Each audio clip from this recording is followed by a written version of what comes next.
Good morning, good afternoon, good evening, and welcome to another edition of the Blacksmith's Furnace. With me, Pete. Man like Mo, heavy hitters once again. We out here.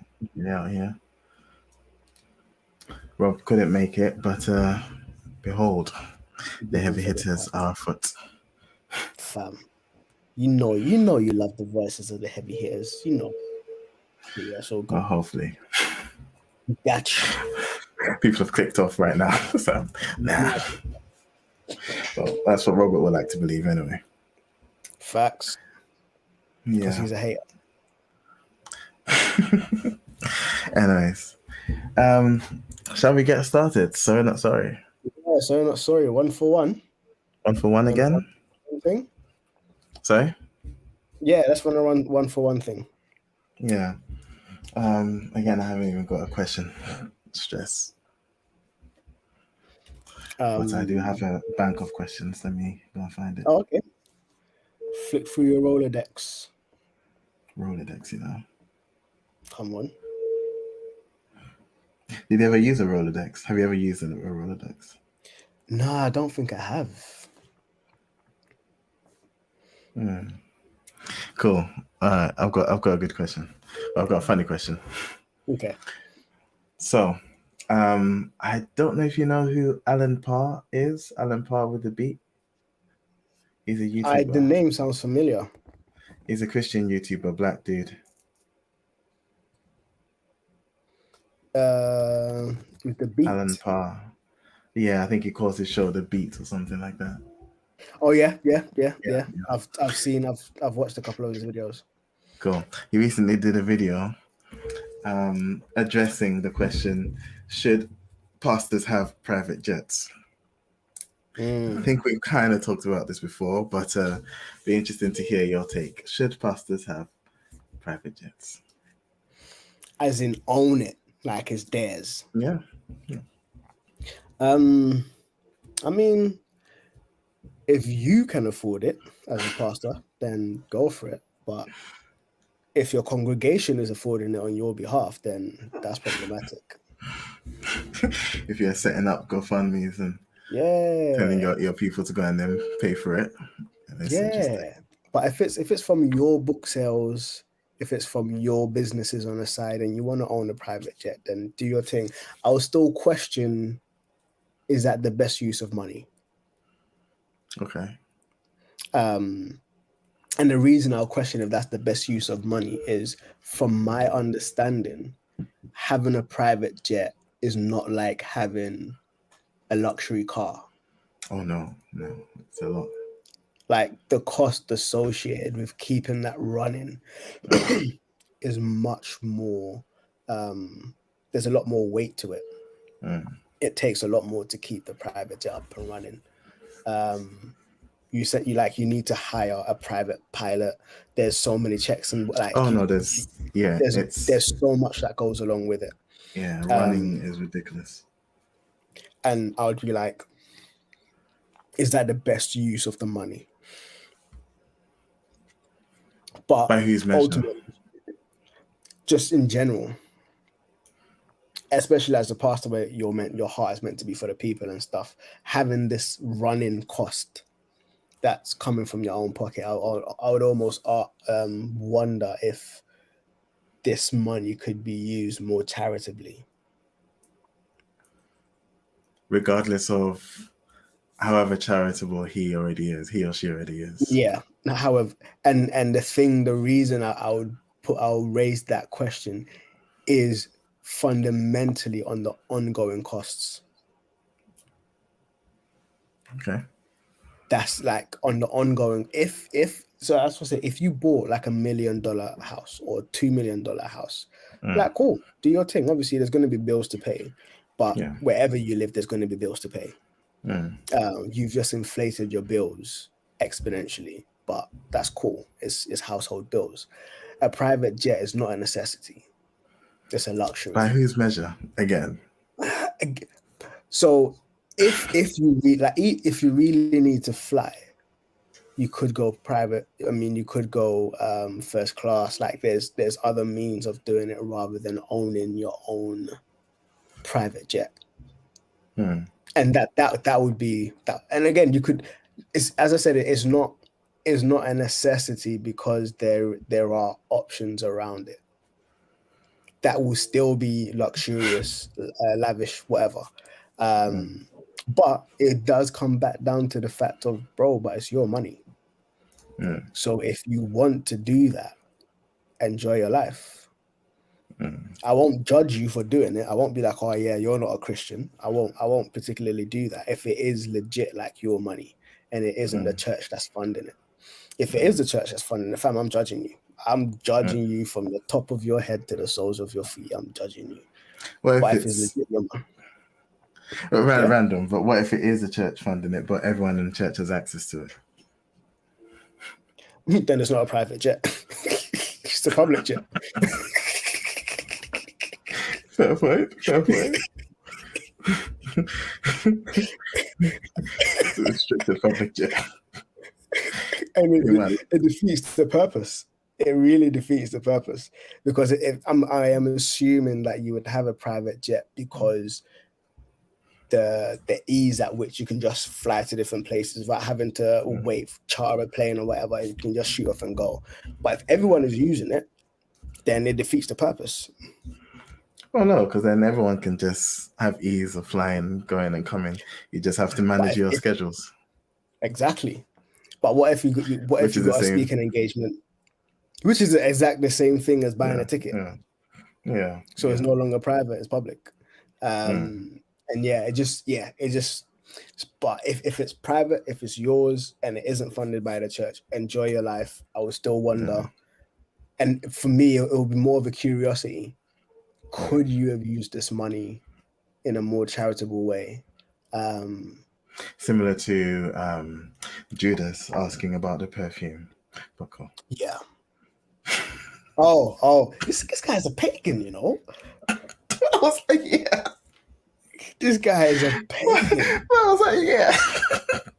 As soon as I heard Judas, I should have known that Saturn sideways was coming. Oh gosh. Don't worry, I got your question pending. I was like, yeah, I agree. Yeah, no. Sorry, go on. Yeah, no, go for it. No, I was just gonna say I agree largely in that my only qualm would be, who's footing the bill, and if it's you, then I don't even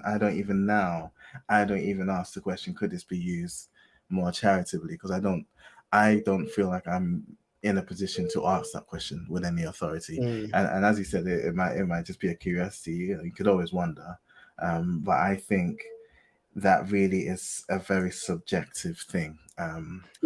What the money gets used for, because the argument could be made, or whatever the argument is.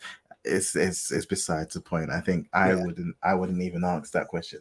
The only question I would ask is who's footing the bill, and if it's you, then do you enjoy your life? Because even the reality of the situation could be that you owning a private jet is a charitable thing. Because the pilot you've employed was homeless, was whatever, even though he's qualified, he fell on hard times. So you're like, all right, cool, I'm gonna hire you, and then the place you're storing it could be another person's hangar who he's fallen on hard times, and so you're paying him to be able to do that. And so all of these things could all be charitable things. And for me, I was like, all right, cool. Then there's an ongoing thing of people are benefiting and they're being blessed by your financial abundance. I'm like, like do that. And so for me, if it's just lavish for the sake of being lavish, again, it's your money, so you can do that. I would push back on not having the authority to ask that question, because I feel like we are called to keep our leadership accountable. But I don't feel like what they spend their money on is something that what they spend their personal money on is something that we have to hold them accountable on, because it becomes a relativity thing. It becomes, well, this is a private jet, which is, X million pounds a year, versus these are Jordan 5s, which is, again, something expensive, again, something lavish. You could easily go shoe zone and get shoes, unless there's like a medical Who wants thing. to get shoes on shoes? Well, some of their shoes are okay. No, I would. Actually, I have used some shoes on stuff, but they don't last. Do you know we pay get shoes on shoes, but they're normally out of necessity, not out of choice. So it's like, school starts tomorrow. We forgot to get shoes. Let's just get something to hold them over as we go get it. But I think for me, it's not so much the curiosity isn't from a policing perspective, isn't on a questioning why, or like you're not allowed to spend your money in this way or that way, but it's also recognizing that the position you hold has a ripple effect. And so I don't have any qualms if you spending the money the way you want to spend it, but just recognizing that your position has a ripple effect. And if people see you operating in a certain way, it makes them, for some people, they believe they now have the license to be able to do other things. Like what? When it comes to owning a jet? So depending on what, and this is hypothetical in terms of licensing and stuff. No, I do it. If I went to a prosperity gospel church, and again, this is prosperity gospel, and I see the past. If I went SPAC Nation, when SPAC Nation was SPAC Nation, my man with the red bottoms, lubes, Fenty, all of them things there. I would think, and a lot of them thought, I need to run these lines to get these things. But then that's not a problem with the pastor owning. That's a problem with their ridiculous doctrine. Yes. So let me throw this entire thing. Yeah. Let me throw this hypothetical at you. You go to John Piper's place. So I know you respect that, Don. You go to his place. Someone's gifted him a jet. Someone's gifted it to him. And someone's paying the fees for his use of the jet, whatever. And maybe he's contributing, like, I don't know, X zero amounts. Or maybe, let's say he's not contributing anything, but it's for him. He gets to use it. It's been gifted to him. Would would he have to, in your opinion, would that still be an issue? No. Because it's a totally different situation. He didn't buy that himself. Someone else bought it. Someone else bought it for him. It was gifted to him. But shouldn't he have asked if that money can be used for something more charitable? Knowing John Piper's character, I know he would have. He probably would. Yeah, knowing his character, he probably would have done that. Yeah, and it wouldn't have been a present that he would be jumping in joy, like, yes. It would actually be a necessity in the case of, and again, it's like his speaking engagements have exponentially increased to the point where he's constantly flying out, and it may be a quick stop here and a quick stop there, and it's not feasible to get plane tickets, and so someone gifted it to him. He didn't do it himself. Like, that's just from knowing his character, I know that that's what would happen.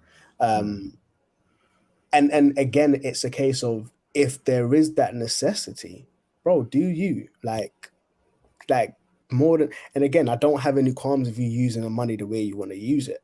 As I said, it is a curiosity. It is a curiosity, but wealth is relative. And if I'm making 50K a month, but I'm spending 25 on a new car, the same could be asked of me, bro. That's half of your annual salary. You're going to have to upkeep that MOT, blah, blah, blah. Could you have used that a bit more charitably? Could you have bought a 5K car? You've got 20K left to be able to be more charitable with. I would have been like, bun you, it's my money. And so, it's the exact same thing. Wealth is relative. And if they want to run that, then they can. No, fair enough. I again, like I said, I agree, and even to the sense of it being a curiosity, I think of course we can, and almost, I guess, and this is where I guess I would agree as well, is as a pastor, you sort of open yourself up to people wanting you to be transparent, and so open yourself up to that curiosity as well, because you're a pastor and because you are a leader. it's a fair thing because we expect transparency of our leaders that someone might ask you. But again, I don't feel anyone's entitled to the answer. I think you said. Yeah. But yeah, no, fair enough. I'm good with that. Sweet. So my question is around the fivefold. Oh gosh, I shouldn't have invited you today.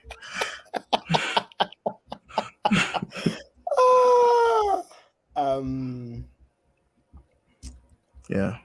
So the question is, I have like a skeleton of the question, but it's more so about relational harmony within the fivefold. How do you believe? How would you explain the Bible presenting the functions of each of the fivefold?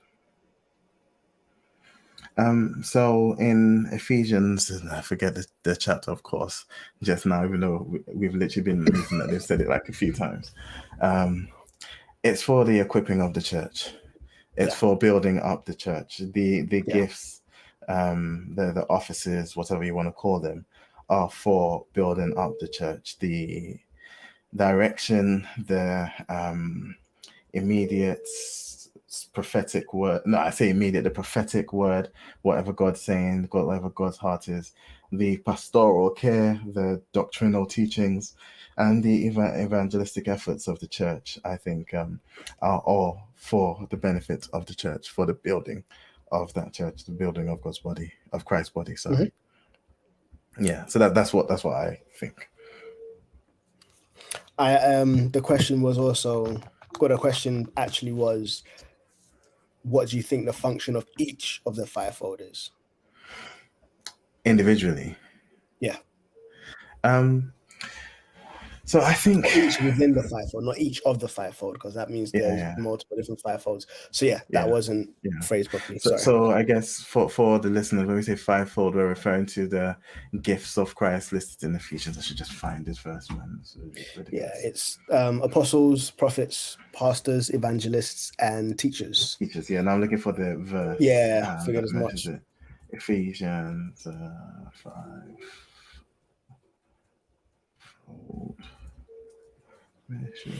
So this is in Ephesians chapter 4, 11 to 13.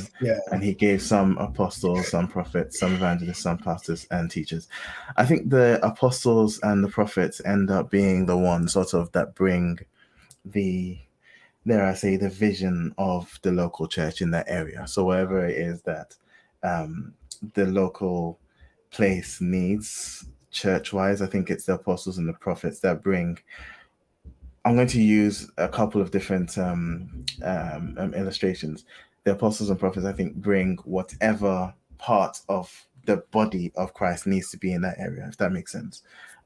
So if it's an area that needs restoration in, I don't know, like I get, I'll use an example of maybe African American areas where maybe this area needs healing from slavery and what's gone on there, then I guess the church, I know we shouldn't laugh, the church that's there, I think the apostles and the prophets will bring that aspect or will bring that vision for the function of the body in that area as pertains to the people that are there, and that could be different for different places, and that could also be something that changes over time. But I think the apostles have that vision, the prophets have the word of God, sort of the heart of God for the people, and they bring that immediate thing there.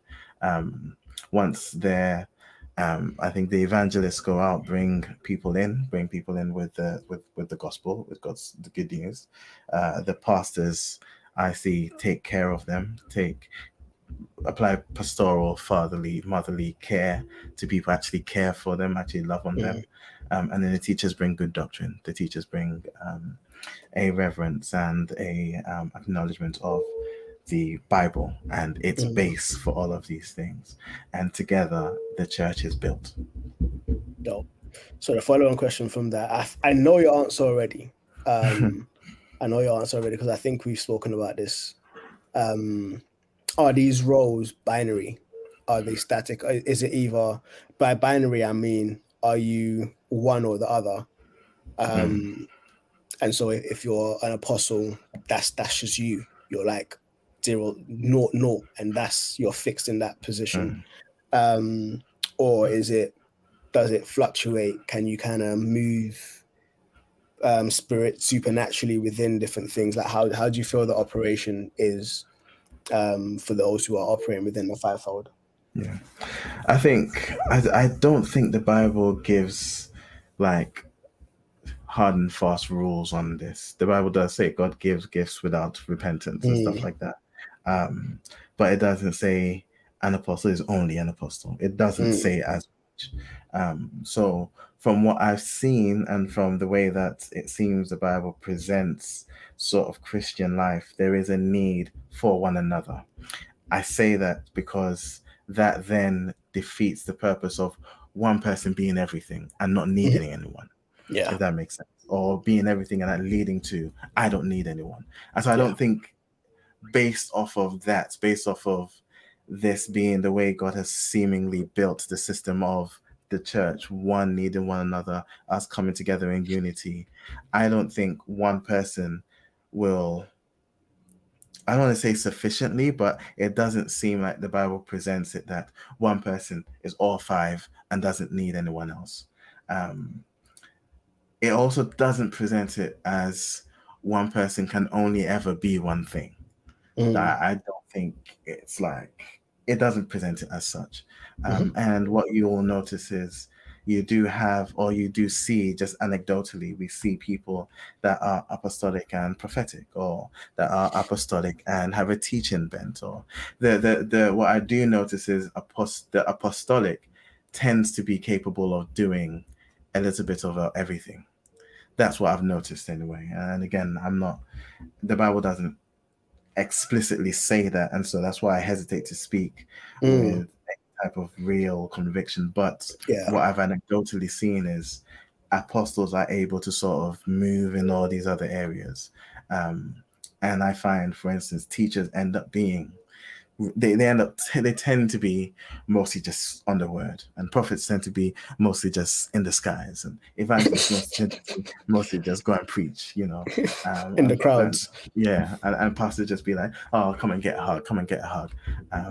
But again, I think we all sort of end up moving through, or not moving through, but I don't want to say categorically, but you end up having you can end up having more than one gift, is what I'll say. You can definitely end up having more than one gift. You can definitely end up moving in all of them, especially if you're an apostle. That occurs most with apostles. What I don't think is one person doesn't need anyone else and exhibits all of these in their full capacity. I don't see that happening. I don't see that happening outside of who Christ was. And it seems that is in line with the design of the Christian kingdom, needing one another, and church making us need one another, such that in unity, we can really flourish. That you see that with one chasing down 1,000, two chasing down 10,000. That's doesn't make sense mathematically, except for that's how the Bible presents it. And you see where one or two agree, a thing is established. So there is this precedent of the Bible saying Christian society, or Christians in society, should need one another, even to the extent of saying that's how you should be identified, for your love for one another. So it's a long-winded answer to the question, but it's good. It's good. And just for the listeners, that's like a classic non-dualistic answer, in that some people within Christianity see things as being dualistic. It's either right or wrong. It's either yes or no. It's either black or white. Whilst with God, we see that it's not that there's a grayscale, but God looks way beneath the surface than we're looking at. And so there are things in consideration that we don't even have an awareness of. So there's that No, so I was just going to add, because I think sometimes that's the problem with taking sides. We see nowadays with, you're either conservative or you're not, and it's like you can't Yeah. be anywhere in between, because there are some things that the Bible does present as, you know, binary. You know, Yeah. this is either sin or it isn't, sort of thing. It's not like, Yeah. you know, you can do, you know, there are some things that are, no, it's hot or cold. Yeah, the lukewarm, you get spat out, sort of thing. So there are some, and I think it's, again, it should be based on the Bible, and the Bible doesn't present this in a dualistic manner. The problem I can see sometimes is where maybe you've looked at the dualistic things, and thus you say everything is dualistic. You know, then you have a problem, because then you're assigning labels and stuff to things that the Bible hasn't assigned labels and stuff to. Yeah. So that's, I was gonna say as well. I really enjoyed the segment about the apostolic being able to flow in different things, and you mentioned it's through observation, anecdotally, as opposed to being presented in the Bible. But when you look at the life of Paul, he functioned in all of it. Yeah, absolutely. He was the evangelist, he was pastoral, he was teaching, he was prophetic, he functioned in everything. Absolutely. And we see the same with Peter and John, in that they went out and they were speaking, and even as they were going out, they were preaching on their way, and so it's like they were being evangelical, or they were evangelizing as they were going out and stuff, and they were teaching and stuff like that. So we see the practicalities of it in the lives of the early day apostles. Yes, what I was going to say as well, in terms of the pastors and those outside of the apostolic, I think the apostolic mandate is the hardest one to have or to exhibit if you're not an apostle. So as a pastor, you can have a prophetic word without being a prophet. Yeah. As an evangelist, you can do the same. As a prophet, you can evangelize. You can have a moment of being pastoral. You can have a moment of dipping into other things. And I almost see it as being led by the Spirit. The word that you use was based on your availability. Yeah. And so if you're in a space and there is a need and you are available, God often taps into your availability to supply that need.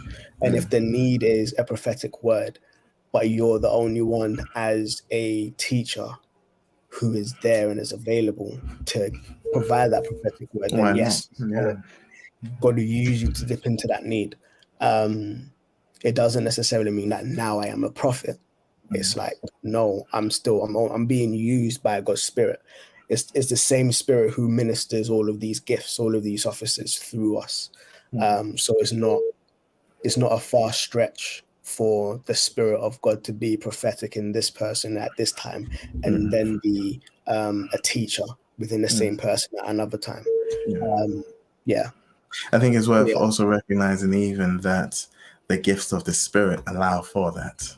Yes. Which are distinct from the offices. So yes, you know, it's easy. You could easily, as you said, move in a word of knowledge, move in a word of wisdom. Move in power, move in faith, move in performance of miracles, and not necessarily have that office. Again, I think my problem only ever comes where you have an evangelist who is, for instance, the head of a church, and thus that church is an evangelist church. And it's like, cool, but you're bringing them in and no one's giving them a foundation of doctrine. No one's actually pastoring them, because they're all going out and they're all bringing people in, and the church is full, but full of broken, immature Christians, easily swayed by any wave of doctrine. Dope. I'm happy with that.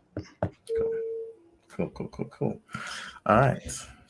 Well, is that beeping coming from your side? Beeping? Yeah, negative, there's like a bong. Bong? No, I may have hit the table. Okay, it stopped now.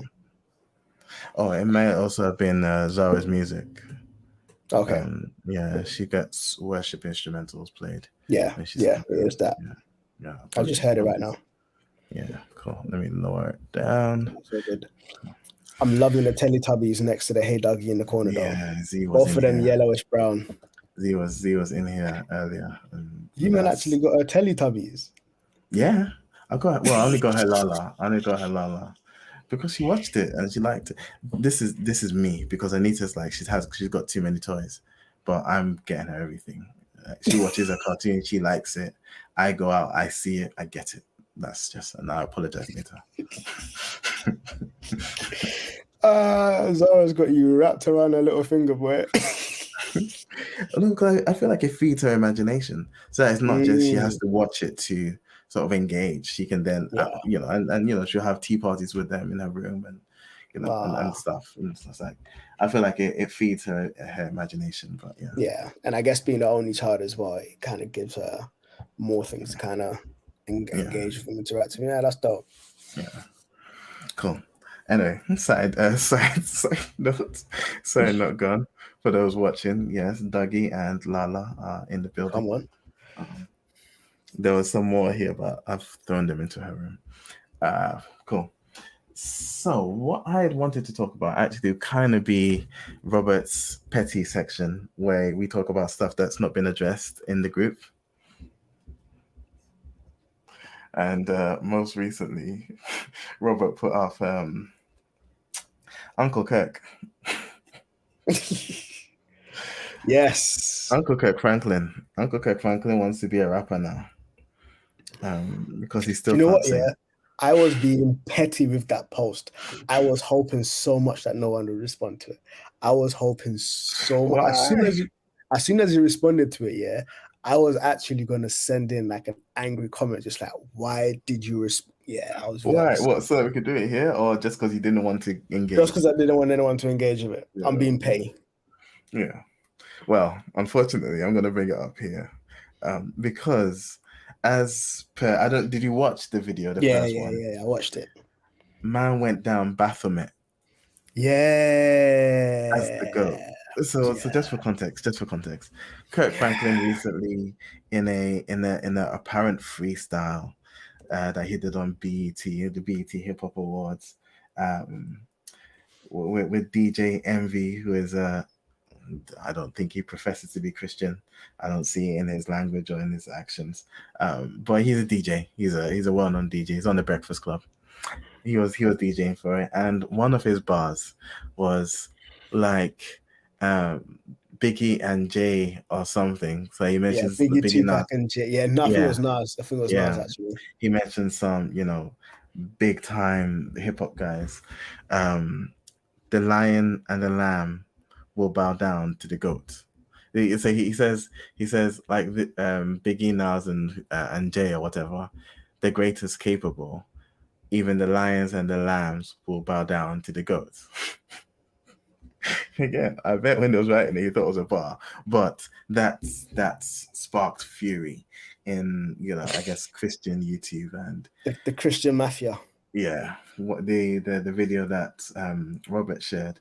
This guy says Kirk Franklin is referencing a demon, and he calls it the god of the celebrities, Baphomet. Who is this god apparently on LGBTQ whatever about blurring gender roles and whatever, and he said apparently this is who Kirk Franklin is referencing. Kirk Franklin goes on to then explain that it was about it's hyperbole. He was doing the rap thing, and it's hyperbole, not theology. And so that's where he's at, and that's where all that's about. What do you think? In as much as he didn't want to engage. Yeah, do you know what? My stance is very much just like yours. He tried a thing and it flopped. Yeah. I genuinely was like, yeah, you tried to bring some clever wordplay. Yeah. But it didn't work. I bet when he was writing it, he was like, ooh, this is so good. I think so too. I think he tried to bring some clever wordplay. And I think as well, seeing the because it was a BET thing, and seeing the demographic that's going to be watching it and stuff like that, he thought, let me try slip in some Christian language and nuance and stuff and try and make it bang and stuff like that. And it didn't work. Or it didn't bang as much as he thought it was going to bang, to the point of, man, them stretching it so far to, and I'm just like, I have heard stuff around the goat. So even they were saying, one person said, during the Jewish sacrifice, the high priest puts his hand on the goat, and then they almost like confess all of their sins onto the goat, and then they send them off, and almost this demon is mirrored after this goat. And this is the goat that they've almost taken back and they're worshiping. So they're worshiping the sins that have been dashed away and stuff. So I was like, okay, I still felt like, okay, you might be reaching, but I can see the connections. I can see the dots. I do feel like some Christians are looking to denounce people, to validate their ministry and validate them as, nah, I'm here for God. You're not about this. You've sold out. I'm still here, like rocking out for Jesus. And it's a case of, bro, no, you're not. No, you're not. You're still in secret sins. You're still in stuff. And I can say that with some confidence, even though I don't know you, because we all fall short. But it's, and also my main critique for those people is we don't show. It's like the thing about, we don't denounce the bad by pointing to them. We denounce the bad by pointing to the good. We don't denounce false teachers by just spending our entire time saying, this is bad, you're bad, you're bad, you're bad. But it's like, no, like, but by actively saying, this is who God is, this is good theology, this is what we're trying to do. There is a balance between the two, of being able to give good theology and then every now and then saying, now you man are flopping, like you're flopping. But this being the majority of what you do. But these guys just seem to have made the whole ministry about exposing other people. And I'm like, that for me is very divisive. Especially in a body that's meant to be about love. You're meant to be recognized by loving those around you. And the Bible's like, if you see your brother in sin, save him. James is like, yo, like reach out and snatch him out of the fire whilst being careful yourself, unless you fall into it. So it's like, yo, if I see man that, now you may not have connections to these guys, but prayer, bro, you could put in work, fast and pray for these man them. You can. But yo, that's hard. That means I actually have to love you. That means I actually have to care. It's so much easier to sit over here and point and just fire shots for man them. So I don't vibes with. I do get their qualms and their worries. I don't vibes or endorse the first guy who just straight shut him down. The second girl, I vibes with her one, because she was like, this is still giving me blasphemy vibes. So I'm like, and I hear you. I hear you on that. Because it almost leaves room for conversation. The first one just writes them off. So my issue with it is, I think it's so, as you so rightly said, I think it ends up being, I'm just waiting for you to mess up. Facts. Like, I'm literally just waiting for you to mess up. And it's not about what's your character shown consistently thus far, and that's why I think even in my response, I was like, look, dude from jump has been gospel. Dude from jump has been, he sort of at every opportunity to be himself, he's been himself, and he's been real. When he had an issue with his stepson or his son or something, and then came up cussing and shouting and all that, even that for me was, oh, it's obvious this guy's trying to hurt you by presenting this Yeah. because of the image that you have, you Yeah. know, and it was like, to some extent, that almost validated the image that he had. It's like, yeah, everyone sees you as this, but then they don't see this part of you. And it's like, the good thing I think was Kirk never presented himself as perfect or holy. You know, you see it in his music. And so it comes out and it's like, no, this is clearly a father-son spat. We all have father-son spats. And yeah, Kirk got a bit more language than he puts in his music. Fine. Fam. But, you know, and so for me it was, and I think this will come if you're genuine, I can't say the word. If you're genuinely, you know, like when if you struggle with a word and all of a sudden you can't say it at all, and You it's like, can't say no, it at all. It's even if mad. you've said it before. Yeah. So if you It's are mad. really trying, sometimes simplicity, man. Sometimes Fam. simplicity at 10:42, sometimes simplicity is the way forward. If you're really trying to discern if someone is good or bad, you look at the entirety of their work. Jesus did the same, you know. Yeah, they're wanting to say he was the devil, casting out the devil, and he points out that, well, how can the kingdom be divided against itself? But then again, you know, when they were going to capture him, it was like, was I not with you day in, day out? Fam. Did you not see everything I was doing? Why are you coming with swords as if you don't know me? Because in this instance, you're like, yeah, we've got him. You know, and so we're going to go on. And it's like, nah, it's the same thing. I think Yeah. Kirk has consistently presented that he is actually a Christian. Yeah. Whether he does too much, and that's what I was saying, is like, at this point, I feel like you chill, you do the elder statesman thing, Mhm. you know, and you retire.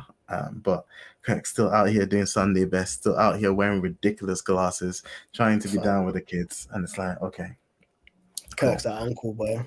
and It's this is the to thing. the point of I think I heard a story. I think it's Kirk. They had invited Steve Harvey to host a Christian talent show, Right. and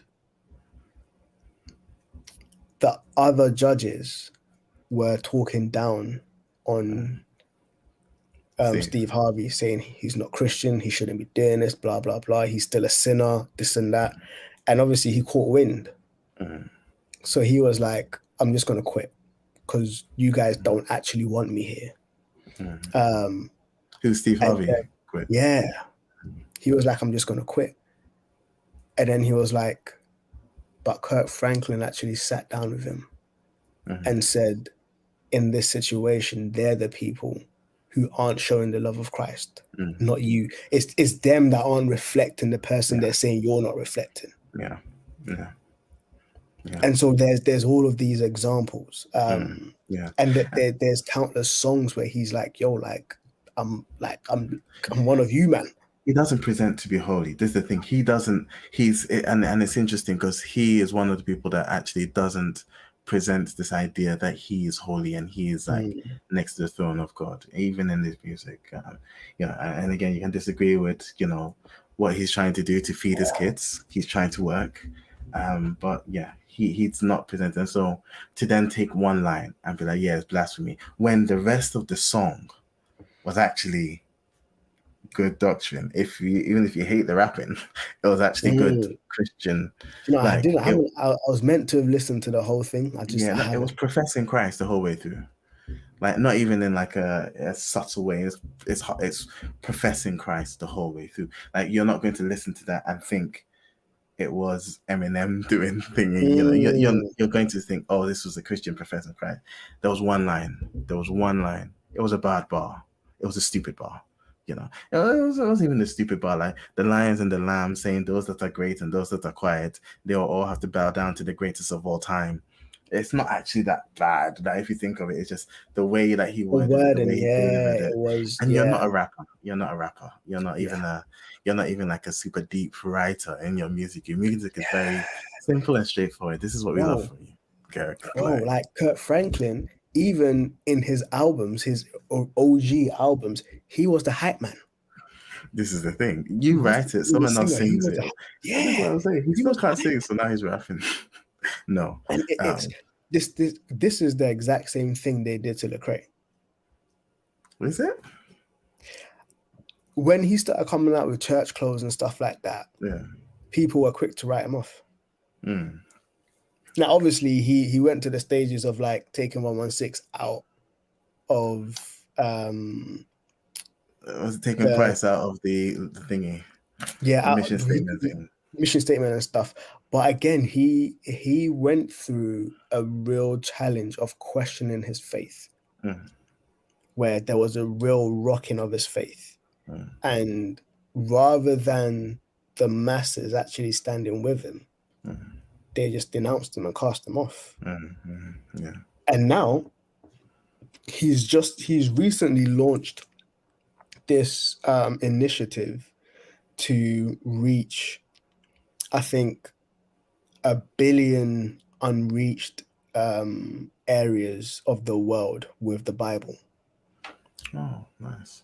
And he released it out. I saw it on Facebook, but he's like, this is the new mission. Are you going to partner with us in this? And I'm like, the same mandem that you're denouncing, talking about, he's not on job, this and that. His company is like, yo, 1 billion unreached people with the word of God. They're going for half the population. Obviously, 1 billion is not half the population, but 1 billion is a mad number. It's more than a lot of these guys do in their bedrooms, cussing them out online. With the incognito browsers open at the same time. Yeah, I think we, again, as you said, it's sometimes stretching, and it's trying to villainize and cancel and all these things that, again, don't show the love of Christ, and actually show that you're quite easily swayed by your emotions and don't do proper research on any of these things. But bro, do you know that a Christian rapper made a diss track for Lecrae? Oh yeah, but there've been Christian rapper diss tracks before. It might be the same one I'm thinking of, but there've been diss tracks. Yeah, bro. Even Shailene had beef with them. It wasn't a diss track per se, but it was a beef track. Shailene's one was, you and your brothers are causing confusion. You said that, bro. Yeah, he vented a frustration. Yeah, I don't think it was a diss track, or it was like, but the diss track that I meant, that I saw, that I heard, bro, the entire track was just going for Lecrae's neck. And the thing that hurt me is that this rapper, I had his out, like I vibes with him so much, and then I'm like, bro, what are you doing? But what is it? And it's like he had arguments against Lecrae that I'm like, I hear your arguments, but you've defeated yourself in your argument. I'm just doing it like this, yeah. Because he was talking about what Lecrae. So I think it was Church Clothes when Lecrae was talking about something, one of the first tracks, and he was like, "Oh, you're throwing stones at the church. Like as a Christian, you shouldn't do that." And I'm like, "You sound like a Pharisee. You sound like the protection of the institution is more important than the people in it. Upholding these rules and these values and this facade is more important than the people that's actually hurting." Yeah. And I'm just like, bro, yeah. So we're cool with Uncle Kirk. We're cool with that. Yes. Maybe still, but we're cool with him. What about Pastor Mase? I don't know if you saw his video. I didn't see. I saw an article, but he was talking about P. Diddy in the article that I saw. Well, so Pastor Mase, in the space of maybe 3 days, made two very different videos. In one, he'd gone off 50 Cent, using the N-word, talking about who's got receipts, talking about P. Diddy's mom and how she's got receipts, talking about people that are dead and that he's the only one with guts to speak to it. Cool. And then I think like 72 hours later, he's making another video. This time it was Pastor Mase, not Rapper Mase. Like you would, I swear, I thought it was like satire. He was there. He had to change his glasses to his reading glasses because it's more, professional. Talking in a very calm, talking in a very calm voice about how he stands by what he says because he had to speak their language, and we don't know what's going on and stuff and all this. I don't know if I don't think you've watched that. You need to see it. I haven't. I'm on the thing right now. Yeah, don't play. We'll get cut down. We'll have to add explicit to our episode. But what do you think of that? What do you think of that as a and I don't see people calling that out as hypocritical or I do see Ruslan made a video about it and a few others have made a video about it. Do you know what? Yeah, this is gonna sound bad. This is gonna sound bad, but I don't think anyone is actually convinced about Mase. No, he's a whole pastor. Under guess who? Creflo. Mm. Oh my days. Yeah. Oh. Yeah. Do you know what? I had no context. No, but the guess was spot on. Literally. But yeah. And I think that's more destructive. I think that's more problematic. In as much as we all have our things and we all do our things, there's also still, we are representatives, we're ambassadors. You don't just do anything. And if you just do anything, you repent. That's the thing. That's the whole Christian. You don't then stand by it. So, yeah, I find that more problematic than Uncle Kirk and what he was doing. But yeah, it'll be interesting to hear your thoughts when you watch the full thing.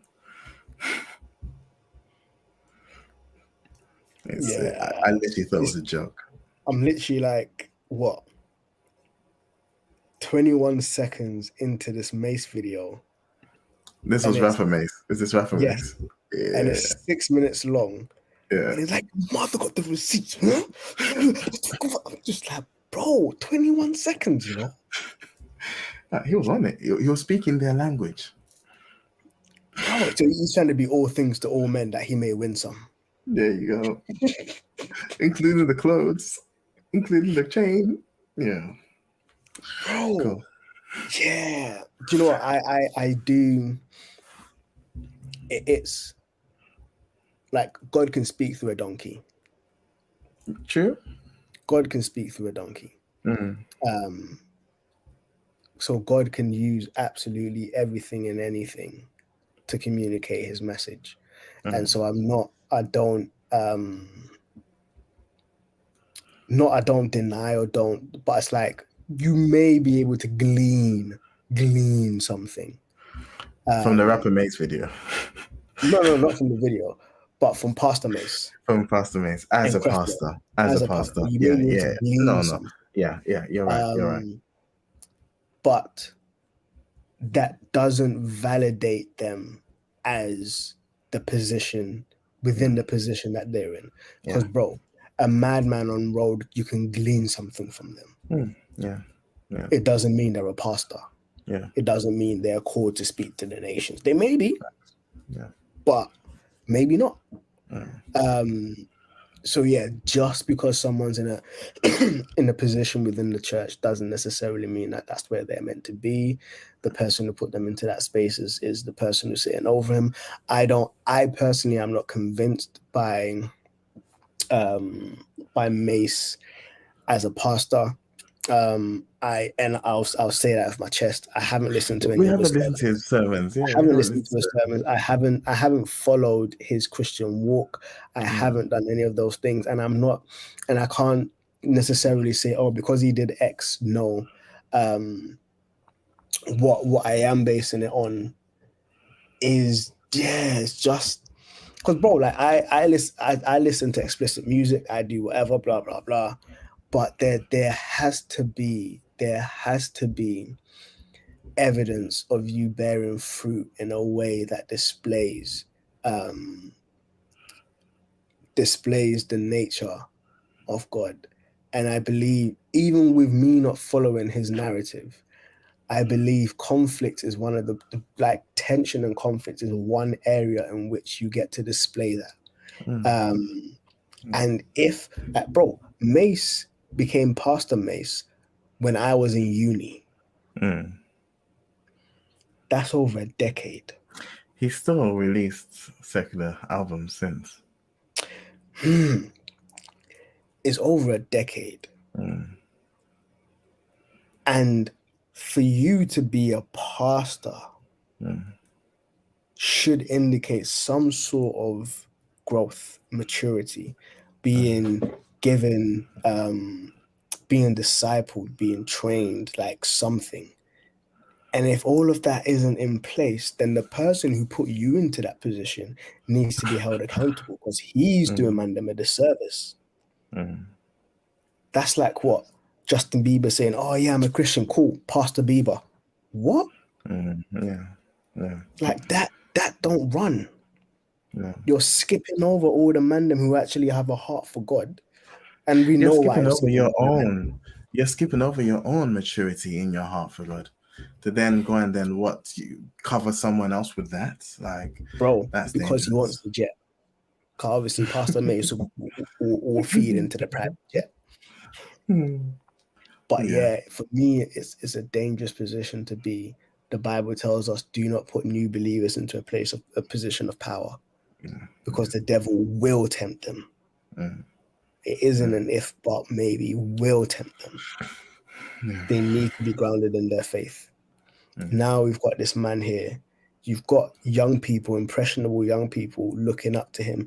And not even just young people. You've got women who would have been flaunting themselves at him when he was a rapper. Bro, just because he's a pastor don't mean women ain't gonna go after him. And so my thing is just, if you're, and I hold, if you are in a position of leadership, I hold you to a higher standard. Does God hold you to a higher Yeah, standard? and even in a secular space, I hold you to a higher standard. Because the impact of every single one of your decisions reaches further than you recognize. And so there's more of a requirement for integrity within you as a person, within your character. And even more so when you're in the faith. Like, James, not everyone should want to be teachers, because you will be judged more strictly. So I will hold you to a higher standard. You're not going to be perfect, and there should be grace in me holding you to this higher standard. But you need to be actively pursuing God and trying to walk in his way and stuff like that. Just but bro, 21 seconds in, and I've already heard it like 4 times. Man, bringing boy. I've got one more random thing, because I saw I think it was on the video that Robert sent as well. We haven't got time because we're 58 minutes in, but just, I guess, yes or no question. Do you know Sunday Best? Have you watched it? No. Isn't that the competition? Yeah. So Sunday Best is kind of the voice for worshippers. Okay. Yeah. Quick question: can you judge who is a better worshipper?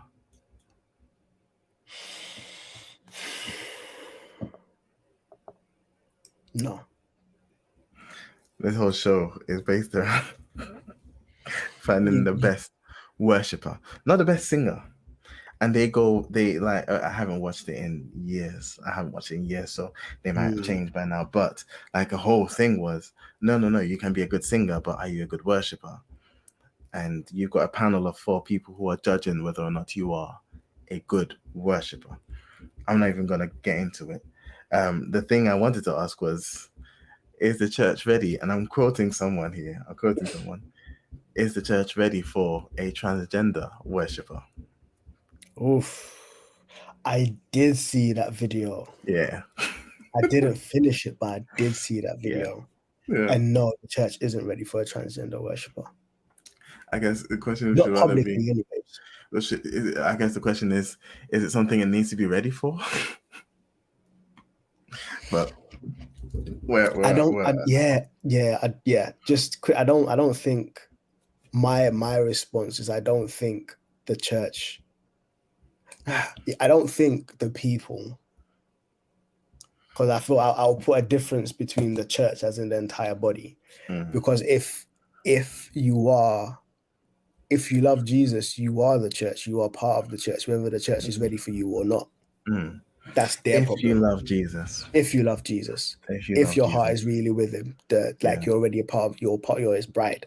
You're part of his bride. Can you love Jesus? Can you believe in a perfect God and believe that he made a mistake putting you in the wrong body? And that's where I believe sanctification comes in.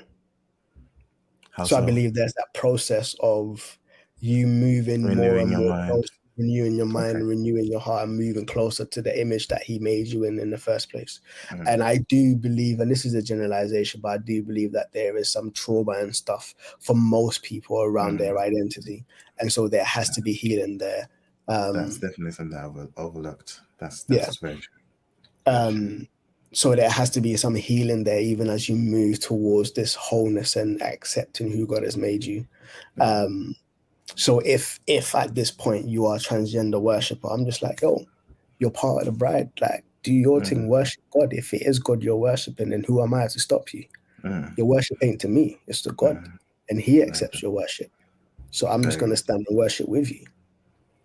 So the church ain't got to be ready for that. Like, we need to check our hearts, because you're not worshiping me. So I can't reject your worship because it's not for me. Fair enough. That's a good point. I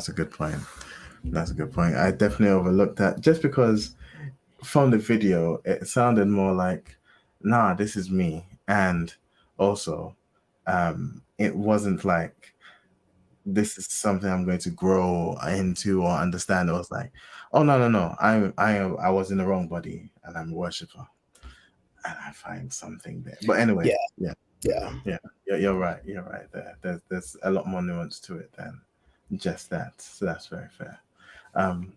Cool. Hookups. I'll go I feel first. like you've got a standard hookup though. Yeah. For this month, it's a simple thing. Instagram at HMuseH. I've got the digital exhibition popping. It's still popping off. It's a poetic thing, the poetic form of nature. So we're exploring 2 images every week and linking them to a poetic form. If you go to the Instagram page, the dates that each picture and what the name of the picture is dropped there. So yeah, that's the thing. Man, them are showing me love. Even if you're not, fam, I'm doing what I'm doing, innit? But yeah, just appreciate the guys who are showing me love thus far. Yeah, there's more in the pipelines. More exhibitions. Like, God's actually been chopping up with me about more exhibitions, so I'm excited about that. So yeah, we'll see how it goes. So yeah, HMuseH. Like, follow, subscribe, all of that. Yeah, I'm gonna drop my affiliate links up in the thing. All of that. Affiliate links to what your Instagram. To Amazon, baby. That's not. I might start selling prints.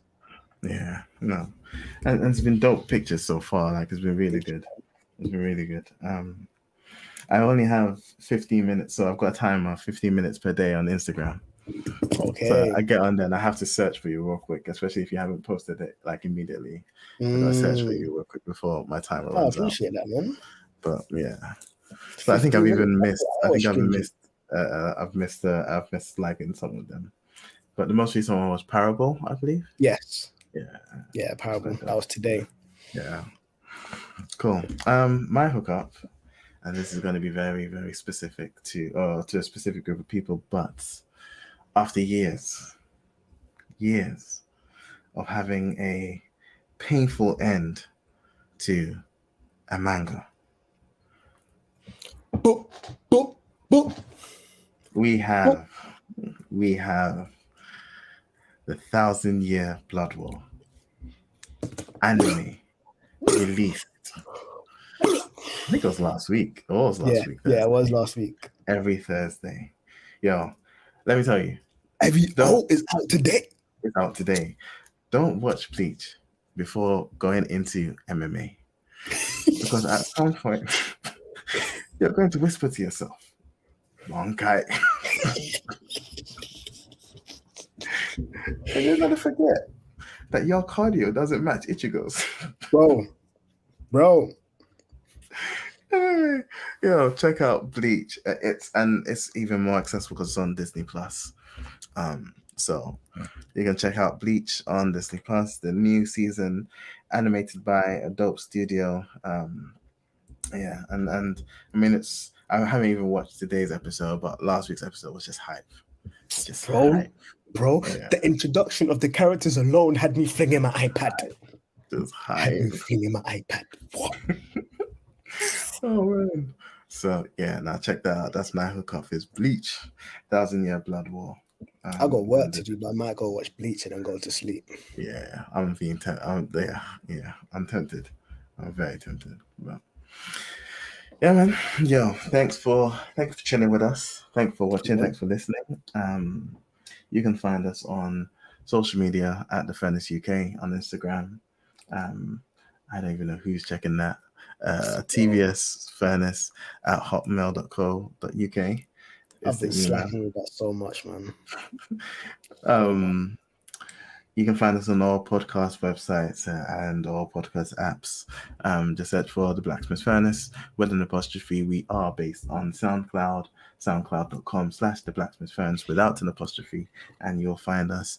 And yeah, get in touch, man. If you hear anything you disagree with, anything you agree with, I think we definitely don't want to present ourselves as know-it-alls or so advanced that we can't take. I think we all have a white belt mentality on the furnace. We're all willing and open to learn. But yeah, this will be the Furnace signing out. Bankai.